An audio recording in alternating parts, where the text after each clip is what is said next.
അതെന്റെ അമ്മയാ. ഞാൻ പറയുന്നതിനപ്പുറം എന്റെ അമ്മ പോവില്ല. അതെനിക്ക് സംസാരിച്ചപ്പോ തന്നെ മനസ്സിലായി. നിന്റെ അല്ലേ അമ്മ.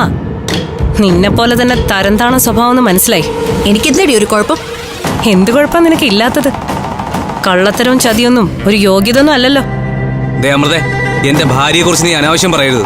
സുമേഷേട്ടന് നാണക്കേടൊന്നും തോന്നില്ലേ ഇവളുടെ വാല് പോലിങ്ങനെ നടക്കാൻ? മൂക്കയറിട്ട കാളെ പോലെ.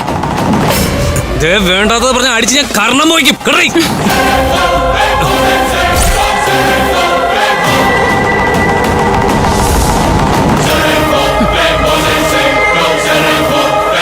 എന്നെ തല്ലാനുള്ള യോഗ്യതയൊന്നും ഇപ്പൊ സുമേഷേട്ടനില്ല. അത്രയ്ക്ക് തരംതാണ് പോയി സുമേഷേട്ടൻ. ഡി, നീ എന്നെ കോടതി കയറ്റിയെന്ന് അമ്മയോട് പറഞ്ഞു കേട്ടല്ലോ. അത് വെറും വാക്കല്ല. നീ ചതി കാണിച്ച് പണയരേഖ ഉണ്ടാക്കിയത് ഞാൻ കോടതിയിൽ തെളിയിക്കും. അതിനെ നിന്റെ ഈ ജന്മം മതിയാവില്ല മോളെ. ജില്ലാ കോടതി മുതൽ അങ്ങ് സുപ്രീം കോർട്ട് വരെ ഞാൻ പോവും. നീയേ താങ്ങില്ല അത്. മര്യാദക്കാണെങ്കിൽ ഒരു കോംപ്രമൈസിന് ഞാൻ തയ്യാറാ. പഞ്ചരത്നത്തിൽ പണ്ടേ ഞങ്ങൾക്ക് നോട്ടമുണ്ട്. ഹോട്ടൽ മാത്രം മതി, ബാക്കി താമസിക്കാനുള്ള സ്ഥലമൊക്കെ നീ എടുത്തോ.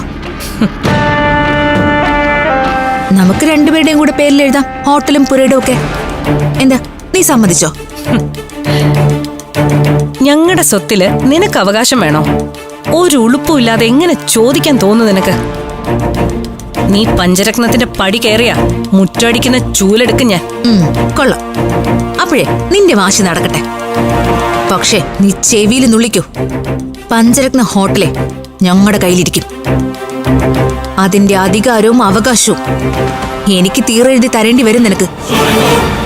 പിന്നെ എന്റെ ഉടമസ്ഥതയിലുള്ള പഞ്ചരത്നത്തില് ക്ലീനിങ് സെക്ഷനിൽ ജോലി തുടങ്ങേണ്ടി വരും നിനക്ക്. ക്ലീനിങ്ങേ അത്ര മോശം ജോലിയൊന്നും അല്ല ദിവ്യേ. എന്റെ ഹോട്ടലിലെ ജോലിക്കാർക്കൊപ്പം നിന്ന് ഞാൻ എല്ലാ ജോലിയും ചെയ്യാറുണ്ട്. എല്ലാ ജോലിക്കും അതിൻ്റെതായ അന്തസ്സുണ്ട്. ഓ, പക്ഷെ നിന്റെ കീഴിൽ ജോലി ചെയ്യേണ്ടി വന്ന അന്ന് ആത്മഹത്യ ചെയ്യും ഞാൻ. പഞ്ചരത്നം ഞങ്ങൾ 5 പേരുടേതുവാ. അത് പിടിച്ചെടുക്കാൻ വാല് മുളച്ചിട്ട് വന്നാ മതി നീ. ഞാനൊരു തൊടല് വാങ്ങിച്ചു വെക്കാം. നീ പറഞ്ഞതിന്റെ അർത്ഥമൊക്കെ എനിക്ക് നന്നായിട്ട് മനസ്സിലായി. എന്നെ ഇവളെ അപമാനിക്കുന്നത് കേട്ടോണ്ട് നിൽക്കാണോ സുമേഷ്? എന്റെ കയ്യിൽ നിന്ന് വാങ്ങിച്ചോണ്ട് ഇവള് പോവും.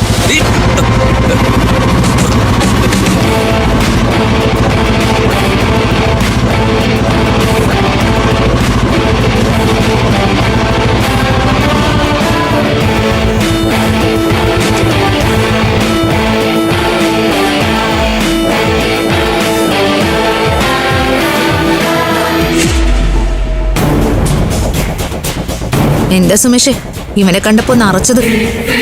എന്താ പേടിച്ചോയോ? എനിക്കാരെയും പേടിയില്ല. തർക്കുത്തരം പറഞ്ഞ ആരുടെ മുന്നിൽ വെച്ചും ഇവളെ തല്ലി ഞാൻ. അതൊക്കെ ചുമ്മാ. പെൺപിള്ളേരുടെ ദേഹത്ത് കൈവയ്ക്കാൻ പാടില്ലെന്നല്ലേ? അത് നീ അല്ലല്ലോ തീരുമാനിക്കേണ്ടത്. ഇവളെ എന്റെ മുറപ്പെണ്ണ. സുമേഷേ, നീ ഏത് കൊമ്പത്തെ മറ പറഞ്ഞാലുവേ ഇവളുടെ ദേഹത്ത് കൈവിട്ടാ എന്റെ സ്വഭാവം മാറും. അല്ലെങ്കിൽ നീ എന്നെ തല്ലി തോപ്പിക്കണം. അതിനുള്ള ചങ്കറപ്പുണ്ടെങ്കിൽ നീ പോരെ. കൊടുക്ക് സുമേഷ് അവന്റെ കരണക്കുറ്റി നോക്കിട്ട് ഇവന്റെ പല്ലടിച്ച് താഴെയിട്. അതിനെ ഇവൻ വേറെ ജനിക്കണം. എന്നും തല്ലി നോക്കടേ. പിന്നെ നിന്നെ മെഡിക്കൽ കോളേജിൽ പോലും എടുക്കില്ല. സുമേഷ് പറഞ്ഞത് കേട്ടില്ലേ? ദേ, ഇല്ലെങ്കിൽ ഞാൻ തല്ലും.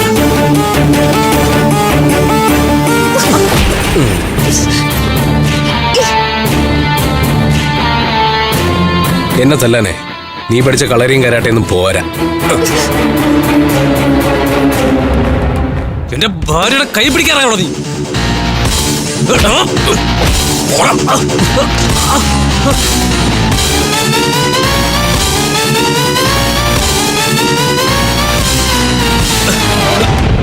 സംസാരിച്ചോണ്ടിരിക്കുന്നതിന്റെ ഇടയ്ക്ക് ദേഹത്തോട്ട് കളിക്കുന്നോടാ. കൈ ഞാൻ വെട്ടും. വേണ്ട ബി, വഴക്കിനൊന്നും പോണ്ട. ഡേ, നിന്ന് തുള്ളാതെ എവനെ വിളിച്ചോണ്ട് പൊടി. ഇല്ലെങ്കിൽ ഞാൻ എന്തെങ്കിലും ചെയ്യുന്നു വരെ. ദേ, ഇതുകൊണ്ടെല്ലാം അവസാനിച്ചെന്ന് കരുതണ്ട നീ. ദിവ്യപ്രഭ തുടങ്ങി വെച്ചിട്ടേ ഉള്ളൂ. നീയും ഇവനും എന്റെ ടാർഗറ്റാ. അതെ, ഞാനൊന്നും പറയുന്നൊന്നുമില്ല. പക്ഷേ ക്ഷമയ്ക്കൊരു അതിരുണ്ട്. അത് കഴിഞ്ഞാ ഞാനും തിരിച്ച് പ്രതികരിക്കും. ഇപ്പൊ നീ പോ.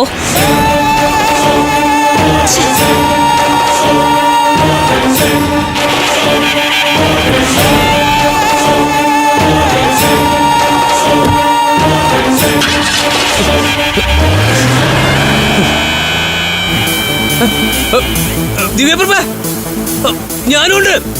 ദിവ്യ, നിനക്ക് വെച്ചിട്ടുണ്ടോ ഞാൻ? ദിവ്യ, ഞാൻ കേറിയില്ല. ദിവ്യ, ദിവ്യ. ഫ്ലവേഴ്സ് സ്മാർട്ട് ഷോ ശനി ഞായർ ദിവസങ്ങളിൽ രാത്രി 9:30 ഫ്ലവേഴ്സിൽ.